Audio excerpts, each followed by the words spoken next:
All right, guys, this is Mike Toner reporting live from Off the Record on the Rocks. I have been down in the Bahamas scouting out looking for Sam Bankman-Fried's pad in the Bahamas. So there's a fence right here. So this particular piece of sidewalk is blocked off, and if you look behind me, you'll see that there's some fencing up on this house. And the other thing I want to point out is if you look at the top of this apartment, you'll notice the camera right there behind the palm tree. Everything is under surveillance. So Sam Bankman-Fried right here, oceanfront at the Bahamas. He's on trial right now, and this is where it all went down. It's wild, absolutely insane. I cannot believe. Get a good look. The whole thing is under tight surveillance, and who knows where this whole thing is going to end up. Reporting live from Nassau, Off the Record on the Rocks. Smash that subscribe button. It's time for Off the Record on the Rocks. Each episode, Michael Toner and Ankarina Lara break down the latest news on all things Web3, AI, metaverse, and crypto, filtering out noise and connecting dots as we pour ourselves into the future. All right, everybody, welcome back to another Off the Record on the Rocks. I'm cruising back in from the Bahamas, feeling good, coming off of island time. How's my good friend, Mr. Ankarina Lara, doing? I'm doing so well. I forgot to unmute myself. No, I'm doing well, but not as well as someone who's still shaking sand out of his roller bag in his hair. So welcome back, man. What an awesome trip. And I know you doing some spelunking, some hunting while you're out there at the beaches. Oh, you can really see why Sam Bankman-Fried chose to hang out in the beautiful clear waters of the Bahamas. When you're skirting tax rules and bringing polyamorous relationships by the crystal clear water, drinking rum out of coconuts. It was absolutely incredible. And no, I did not find Mr. SBF because he was really doing a lot in New York, and sounds like some people were moving money on his behalf coming out of this trial. We got a lot to get to, including the SBF crypto movement, a lot happening in Washington, D.C., more and more regulation, more Bitcoin ETF news, Gensler making his own news, and then the big one we'll get to, AI coming out of the White House. But yeah, it feels good to be back on stateside. Well, welcome back, refreshed, I can tell. I mean, look at your description of that environment. If I was in the business of setting up some kind of a sex shanty and was in the business of maybe purloining ill-begotten funds and was maybe wanting to put myself into an environment where I could steady stay with just a cool buzz at all times so that my better conscience wouldn't rise up and tell me that what I was doing was highly illegal, then I would pick the Bahamas. But I'll tell you, seeing Homeboy in the courtroom, the narrative and the timing of all this, right? We talk about the narrative and timing all the time. You don't have a Speaker of the House for 22 days or 21 days? It was about 3 weeks, right? And then suddenly we do, and then suddenly all these things start to clear the log jam. That's right. Clear the log jam. Let's start roll the regulation, because if we're talking about trying to get everything done by Thanksgiving, right? They're now 3 weeks behind schedule. So it might be they just ram everything through by Thanksgiving, or maybe we have to go a little bit towards Christmas. But when I think about SBF in the courtroom, to me, the biggest, weirdest red flags are, we know one, his two closest confidants, one being Caroline Ellison, his on and off again girlfriend from the Bahamas, and then one of his head of technology, Nishad, I believe his name is, they have fully turned to become informants against SBF and FTX. So we know he's got no pals. Second thing is they kicked the jury out. This was so weird. The speaker is back in position, so now we're doing business as usual. But now we're going to do business maybe not as usual in the courtroom. We're going to remove the jury and just listen to SBF talk, and then have one person, the judge, This decide makes no what sense. would be admissible the next day when the jury comes back. Like, what is happening? Are they curating this? Like, how curated is this little recipe for SBF FTX soup? It does feel like that the FBX story and this bringing down of crypto bros and the fact that there are bad actors, but the fact that the federal government can hold them accountable. All these celebrities have gotten fined. Now he's taking the fall. It does feel like that's the clearance that you need to get to the crypto regulation for the public markets. But yeah, in the meantime, the tightly orchestrating of that story, so much so, and I'm sure somebody out there has looked at date stamps on these wallets, but Yeah. known Solana wallets, known Ethereum wallets, moving millions of dollars, my guess, if I were a betting man, during those moments when the jury wasn't in the courtroom, so that information could be disclosed to a judge that had material information. I mean, this is standard in public markets. When there's material information that has to be disclosed, it has to be filed with the SEC. You know, how's that going to work? Well, and let's also talk about the fact that, I mean, if you're in there giving up the ghost, maybe you also have to sell your soul. No, Solana tokens are called SOL. That's their call signs. That's why we're saying soul. And it was just this nice moment of convenience, which always sort of seems, or I should say coincidence more than convenience. But maybe it's convenient how many coincidences Sam Bankman-Fried is able to line up, talking about his own narrative that he's curating. That one day the jury's out of the courtroom, the one day that supposedly it's under the auspices that he'll be able to go back and forth with the judge on specific questions the lawyers are going to ask, so he'll be better prepared, quote unquote, to speak to the jury the next day. While all this is happening closed door, 170,000 SOL tokens move to a known or from a known FTX wallet to somewhere else. And what was that about? Was it how many millions of dollars? $10 million? Yeah, at least Or 10 million. at least 10 million. So I mean, look, if you're in the business of making whole your parents, friends, investors, all the people whose money you kind of just absconded with, you might need a couple mil here and there to kind of keep everybody chill. And what better way to do it when you're like, what are you talking about? How could I have moved all that soul? I was in a closed door courtroom with the judge. I didn't have my phone. I don't have my VPN anymore. Thanks, Elizabeth Warren. You calling me a terrorist because I use a VPN? I don't have that. So it was very, very nice timing. And I just think it just continues to show that it does feel like a story that's being told to us and not actually a real discovery. It just feels like they're moving through the paces of what a trial should be like this to get to an end, which will maybe slap the wrists, and then FTX will just open again selling Bitcoin ETFs in April. Well, it'll be a fine, and they'll pay them that $6 billion bag's going to show back up again. We could start taking bets now as we head into Thanksgiving, and also bets on when the trial will wrap, because at the pace that they're moving, Thanksgiving or somewhere in that weird 3-week time frame here starts to, because there is this weird 3-week time frame now that has shifted. Mm-hmm. It is crazy that we can connect the Speaker of the House debacle. We have a global macroeconomic situation still happening, which we can't ignore. But in the U.S., this narrative around crypto has to keep going. So SBF's got to come down. They got to take down FTX. The regulations got to get clear. We've got to get through the holidays. And let's talk about some of the other things here. So we got Elizabeth Warren with some additional recommendations, I guess, or in terms of legislation, asking for the administration to address crypto finance terrorism. So really pulling in that global macroeconomic story, almost grasping at it, to say that somehow crypto is responsible. The Hamas has raised millions in crypto to fund its operations. That just feels a little muddy to me at this point. Like Elizabeth's hanging on for dear life because it's not really relevant to the story. No, it's not. And it's also not a traditional bipartisan group that she's getting signatures from. She makes a lot of noise. It's mostly Democrats and a couple independents. There is this competing narrative. It's not anything new, right? We've talked about this years ago, which is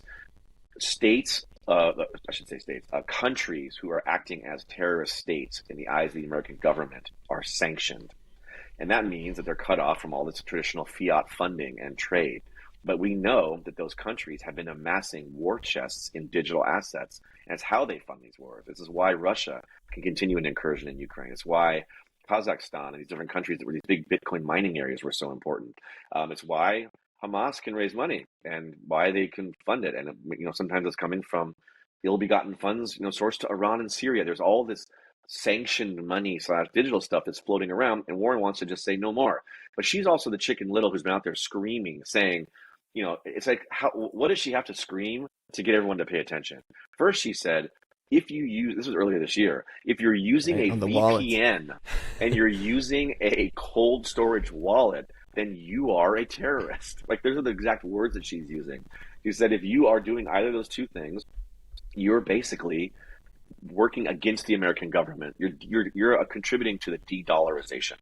And it kind of made a dent, but not really. Time passes, and it's like, okay, now what we're saying is, if you have crypto and you're mixing it online, well, now you're a terrorist. And this is, quote, a matter of national security. And now it's going to just straight up, these are the people who are fighting wars, and they are using crypto. Ipso facto, if you are too, then you must be like them. And it's just gotten to the point where it's just noise in an echo chamber, I believe, of these same 7 or 9 senators who all are going in circles, because we know this train is moving. And I just think that that's muddying. It's muddying the narrative, and the SEC would like the narrative to be really clear. We're going to make an example out of Sam Bankman-Fried. We're going to make an example out of FTX. It will set a standard for how to not do business. And now we will move forward together towards the happening of next year with the way you should do business. And that's what they want to establish, the negative, so they can do the foil for the positive.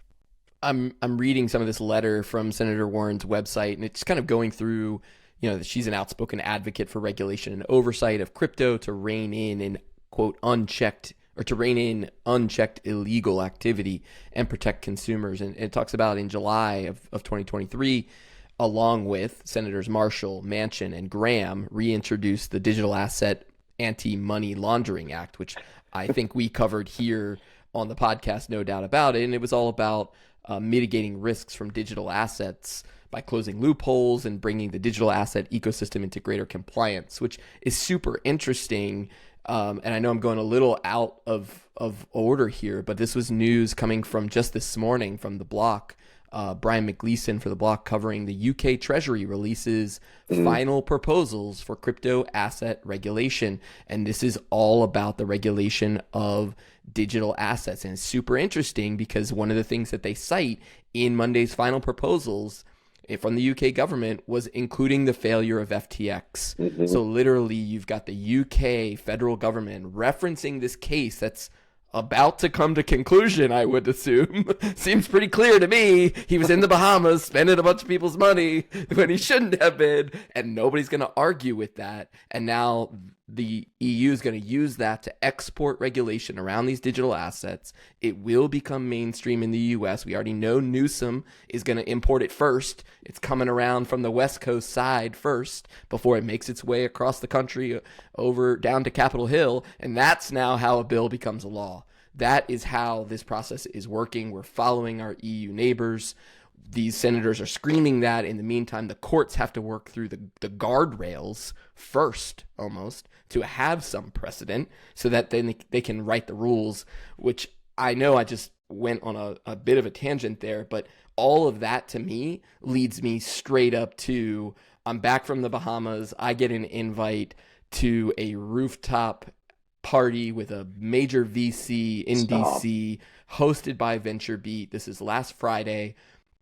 I had been back from the Bahamas for less than 3 days, and the rumor coming off the rooftop is that the White House was going to be issuing this AI white paper, this executive order. This is Friday. Okay, got it.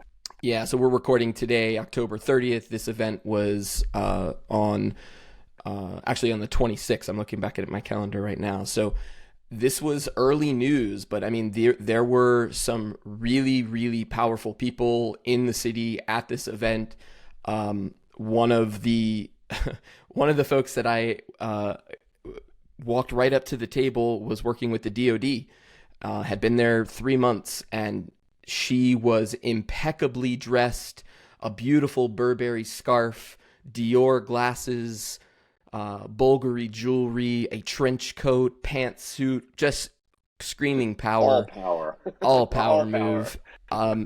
And that's where the first hint for me came, that this white paper was coming out on Monday.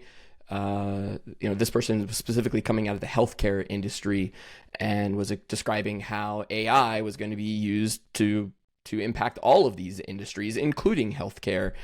And also Sharon Goldman from VentureBeat. The event was hosted by VentureBeat, and she, come to find out, it was Friday morning. The very next morning, she posted the early article that said, expect, the early news was dripping out from VentureBeat, that there would be this executive order rolled out on Monday. And so Sharon's covered it again this morning now that it's out.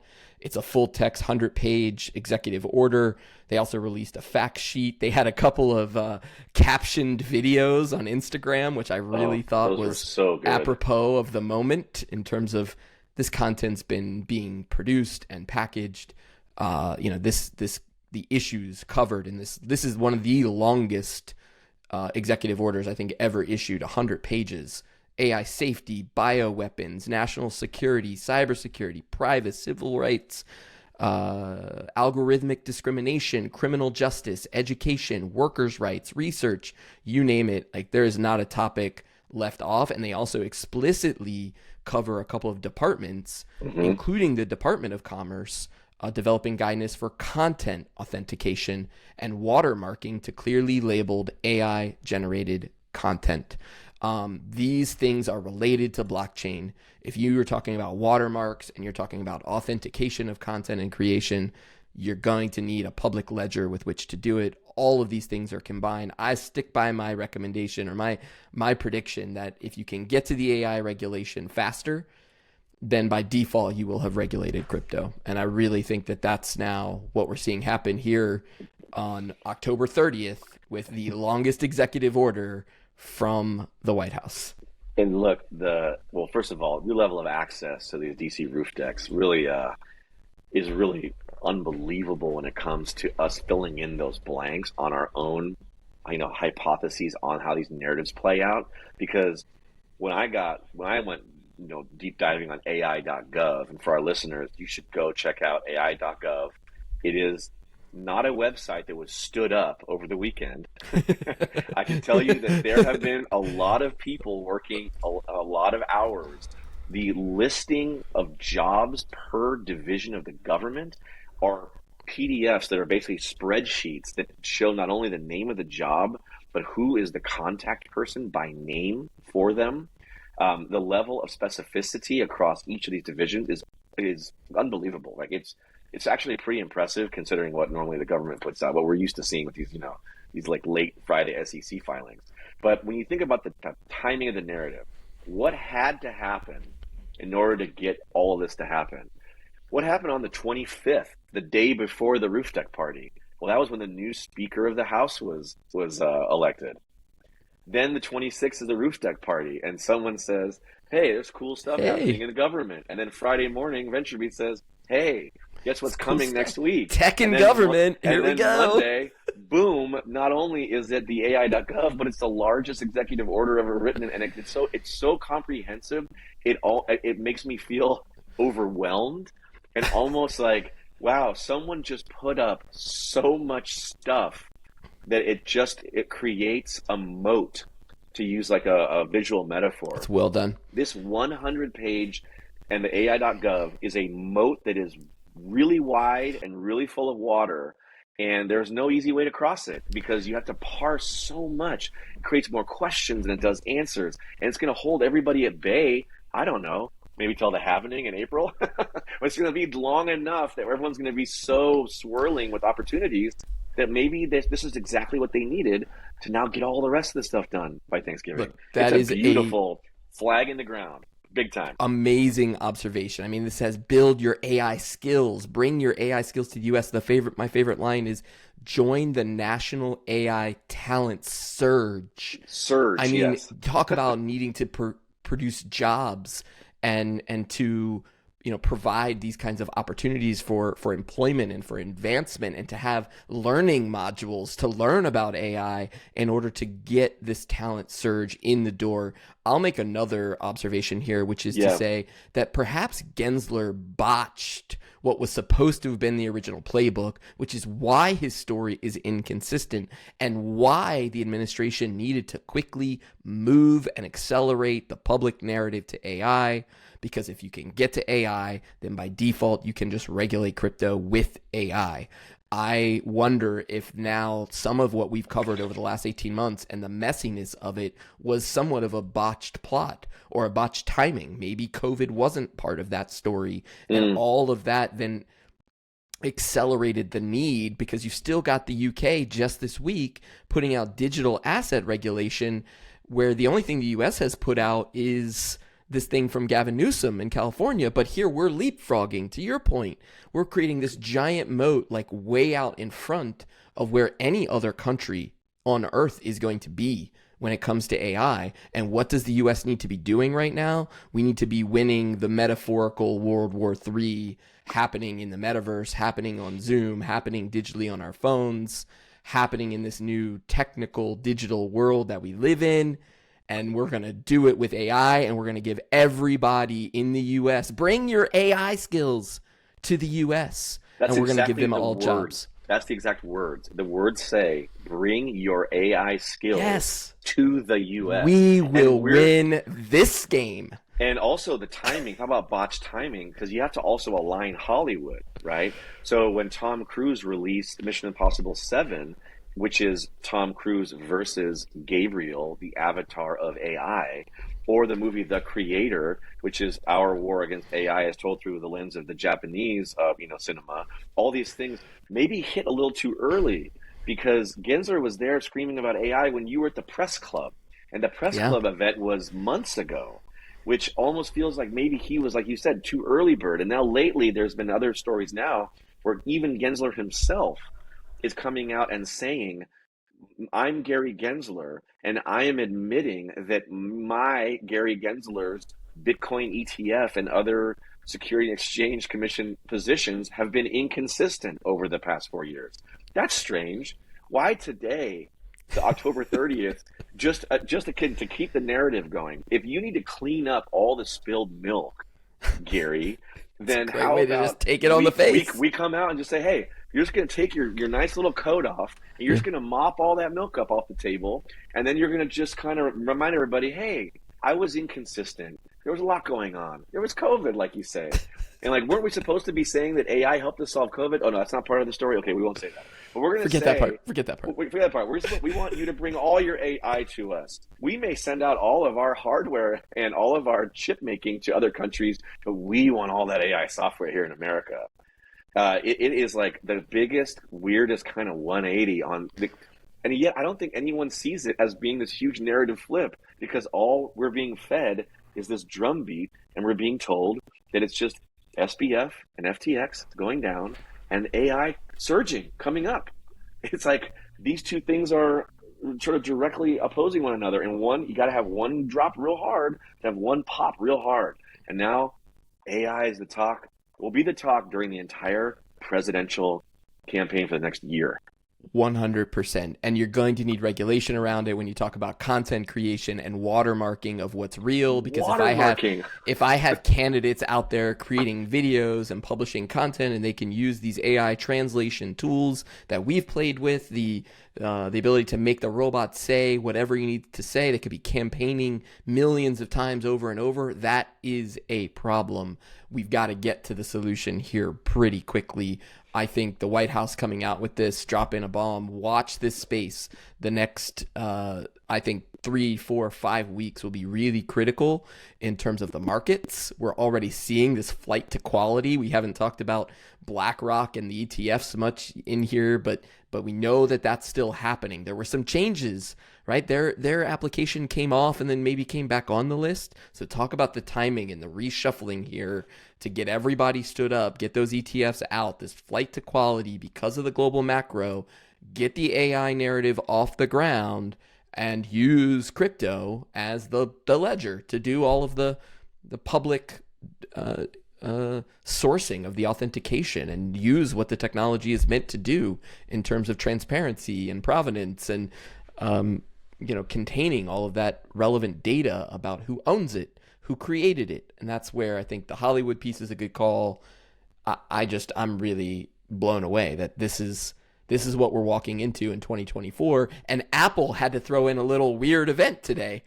Where's that one fitted to the narrative of like, hey, we need one more little distraction about Apple? You got something for us? I mean, how does that throw in there? I look at too. There's like we talk about things muddying the story. There's a few things they're gonna have to shake out, and a couple that kind of also piqued my interest was, of course, we're recording this morning of October 30th. The Apple event's going to be at 5 p.m. Pacific today. All we know is it's scary fast. All the people I know in the Valley think it's about a new M3 chip, maybe some faster this and that and the other thing. But at Apple's Apple, there's going to be one more thing, because there might be a trick and a treat in there, right? Something could be a little scary.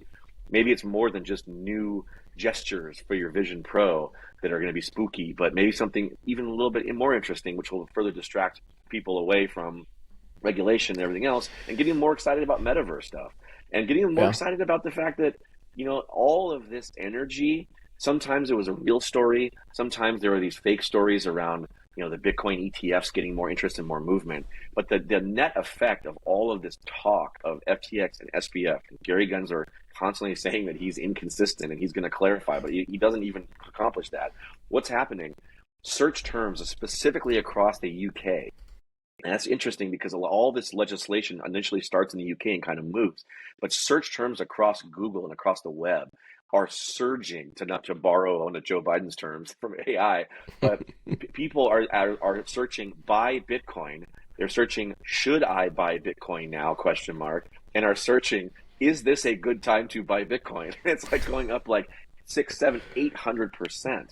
And at the same time that's surging, Coinbase, because remember Coinbase is a good one. Is always talked about as, originally it was like, well, wait a second, BlackRock, wait a second, Grayscale, wait a second, ARK, you have to resubmit your Bitcoin ETF applications because you don't have a surveillance partner. And I think that they've backed away from that term because surveillance partner sounds like something you either pay for in Las Vegas, or it's something that you're like you're in extreme danger because people are watching you at all times. And I think they backed off of that because they're like, well, you have to have Coinbase as your partner to surveil your use of funds or whatever.